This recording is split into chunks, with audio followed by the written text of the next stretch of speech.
Oh, may kinabibidyo. Kayo ho, sinasabi ninyo ako hindi nagbabatanggin niya. Ay hindi lang ho ninyo naririnig.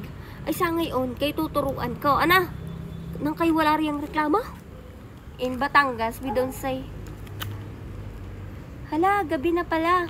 Instead, we say, alay, gabi na pala. Ikay pumasok-pasok ng bahay at ikay pumirme.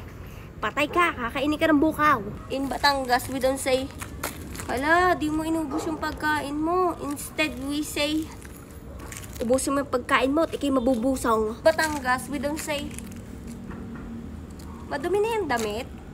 Instead, we say, alay, ari tubal na. Ilalagay ko na ari sa tubalan. Din sa Maynila. Ano ba? Sa Batangas, so, ano ba? Gayon, tas inyo tataasan ang inyong buses. Ano ba? Pag kayo natamaan ng mga inyong kapater, nasangge, nadi nyo, hindi, ano ba ha? Ano ba? Garneho, ano ba? Terus na ito, biki masumbi ka. Masumbiho ay masuntok. Kayo ay, ano, nagulat. Expression ninyo. Sa amin ay, suskuburo, day! Suskuburo, day! Suskuburo, day! Marga. Dini ho, sa Maynila, digi ang sinasabi ay ganto, ganyan. Sa amin ho, garne, garine, giyon. O, halimbawa, ikaw nga mag-download na rin. Garne nga sabay, garne. Pagkakain niya ng sakyak ito. Ano nagbibidyaw? Gayon nga yun.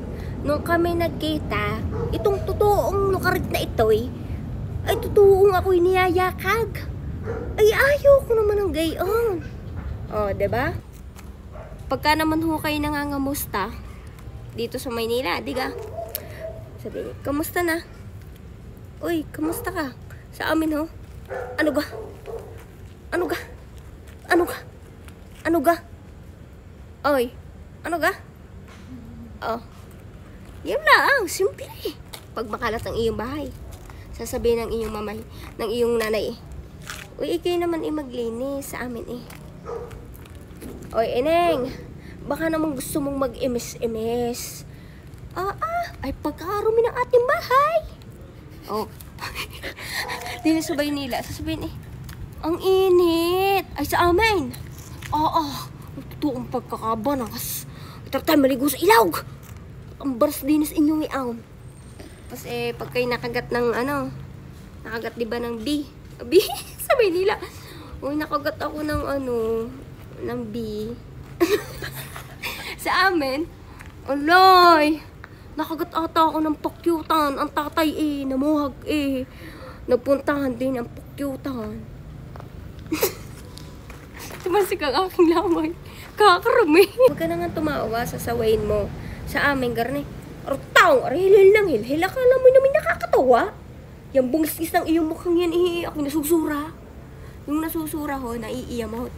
Pagka kayo may kinasusurahan, yung babaysot na yan. Akala mo na may ubod ang ganda. Pagkakalagi-lagi ng kolorete sa kanyang mukha, ay nakakasura. O, ari naman, samlang. O, ano yung samlang? Karne yun. Halimbawa, ang bata, umihi. Okay ay akong nanay. Ang pagkasamlang ng bata, doon na totoong tumae. Ako huwag mo kausapin. At ako talagang nagdidikli pong aking paningin niyaw. Bakit? Anong nangyari? Ay, isipin mo. Ako umuwi, diga. Ako galing sa trabaho. Nagtrabaho ako masipagsipag at ako hindi pangkal. Ngayon. Anong pakal? Pangkal? Ay, di tamar. Ibig sabihin sa amin, hindi ka tamad. Ngayon. Pangkal yan, pangkal. Ay, pag ikipangkal, ay huwag ka nang totoong lumamaw. Ako naman isa na sa hawot, biga. Sa buong buhay ko, bata pa lang ako, pinaghahawot na ako. Para ako baby pa lang ihawat ng aking dinididi. Okay, ako pag uwi ko, talaga namang adat na ko ihawat. Eh kasi itong hawat na ito, dadulang peranggot. Ta? May boyfriend ka na?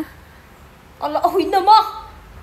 yung mga boyfriend na iyan, ay kailangan, pag ikay magnunubyo, magsusuta, ay dapat ikay may kwarta. Oo. Oh, may naniligaw sa iyo? Ay naman! Tigil-tigil at baka masumbe. Ay, alam mo, noong araw, may nanliligaw. Ang tatay, matapang. Sa sobrang tapang ng tatay, may dalang gulok. Alam mo gulok? Oo, yung itak. Oo. Ay, totoong inilabas. Ang gulok. Pagkalabas ng gulok, hindi na bumalik ang manliligaw at natakot. Hindi tatanda kang dalaga. Ay, hindi! Sasabihin na naman ng aking lula eh. Ano yan? Sultira? Tigil-tigil naman ho.